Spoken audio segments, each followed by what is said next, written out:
السلام علیکم ورحمۃ اللہ وبرکاتہ۔ میں ویلکم کرتا ہوں اپنے چینل ایس ٹی وی صادق ٹی وی میں۔ آج بات کرتے ہیں رن مرید یا زن مرید۔ مشہور تو یہی ہے کہ رن مرید، لیکن اصل میں یہ لفظ ہے زن، کیونکہ یہ فارسی کا لفظ ہے جو زن فارسی میں عورت کو بولا جاتا ہے۔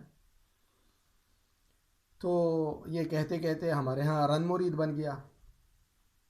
تو رن مرید یا زن مرید کون ہے؟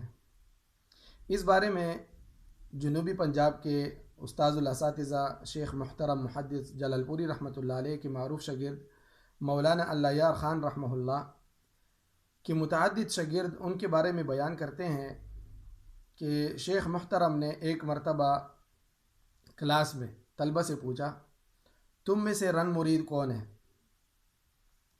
صرف ایک لڑکے نے ہاتھ اٹھایا، باقی سب لڑکے اس پر ہنسنے لگے کہ دیکھو یہ رن مرید ہے۔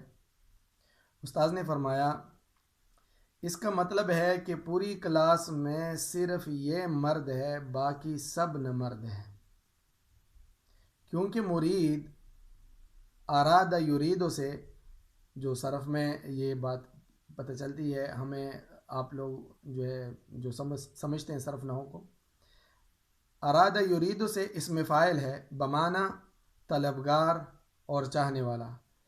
اسی طرح رن مرید کا مطلب یہ ہوا، تو اس لحاظ سے رن مرید کا مطلب یہ ہوا کہ بیوی کا طلبگار اور چاہنے والا، اور بیوی کا خواہش مند مرد ہوتا ہے، نہ مرد نہیں۔ ہم نے رن مرید کی یہ توجیہ سنی تھی اور بہت ہی سے محظوظ ہوئے۔ اب اگر دیکھا جائے کہ رن مرید اصل میں آج کل ہم کسے کہتے ہیں؟ ہم اس کو کہتے ہیں جو جوروں کا غلام، یعنی بیوی کا حکم ماننے والا۔ اگر جائز کاموں میں آپ بیوی کا ہاتھ بیٹھاتے ہیں، اس کی بات مان لیتے ہیں، تو ہمارے ہاں اس کو رن مرید اور زن مرید سے پکارا جاتا ہے۔ جبکہ نبی کریم صلی اللہ علیہ وسلم کا اسوہ حسنہ ہمارے سامنے ہے کہ نبی کریم صلی اللہ علیہ وسلم کے بارے میں اللہ رب العزت فرماتے ہیں، لَقَدْ كَانَ لَكُمْ فِي رَسُولِ اللَّهِ أُسْوَةٌ حَسَنَةٌ، کہ نبی کریم صلی اللہ علیہ وسلم تمہارے لیے بہترین نمونہ ہے، اور ہر چیز میں ہے، عبادت میں، معاملات میں، معاشرت میں، رہن سہن میں، ہر چیز میں ہمارے لیے جو نمونہ ہے وہ نبی کریم صلی اللہ علیہ وسلم ہے۔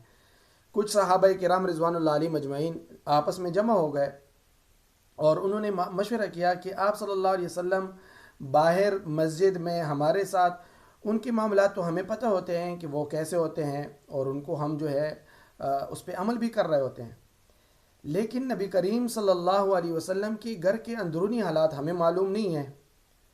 وہ بھی ہمیں معلوم کرنے چاہیے کہ ہم بھی اپنے گھروں میں ایسا کریں جیسے نبی کریم صلی اللہ علیہ وسلم فرماتے ہیں۔ تو انہوں نے مشورہ کیا کہ یہ تو ہمیں پتہ چلے گا کیسے، وہ تو نبی کریم صلی اللہ علیہ وسلم کے گھر میں ہوتے ہیں، اور یہ پتہ ہمیں چلے گا نبی کریم صلی اللہ علیہ وسلم کی بیویوں سے، ازواج مطہرات سے۔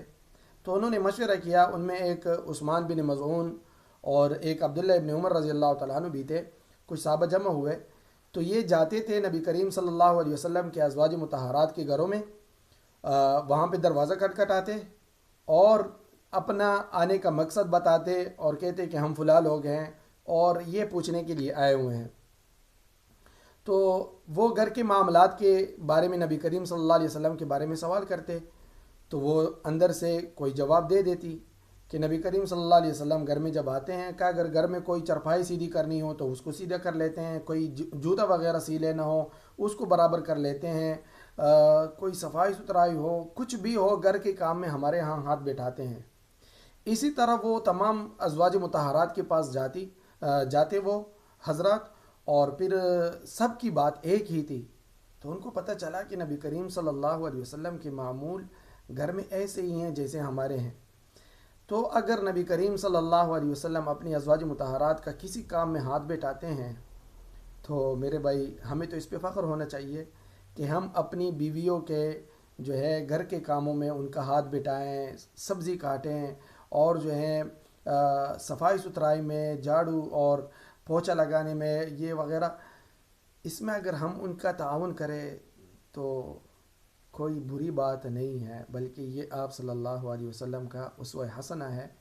اور اپنی بیویوں کو بھی احترام دینا چاہیے، عزت دینی چاہیے، اور اس پہ ہمارا کوئی بھی کچھ کم نہیں ہوتا، نہ ہماری مردانگی کم ہوتی ہے اور نہ ہی ہماری مردانگی پہ جو ہے کوئی حرف آتا ہے۔ امید ہے آپ کو یہ میسج اور یہ ویڈیو اچھی لگی ہوگی۔ اگر ویڈیو اچھی لگی ہے تو اس کو لائک کریں، شیئر کریں، اور میرے چینل کو سبسکرائب کریں، اور اس ویڈیو کو اپنے دوستوں کے ساتھ شیئر کریں۔ السلام، جزاکم اللہ خیرا۔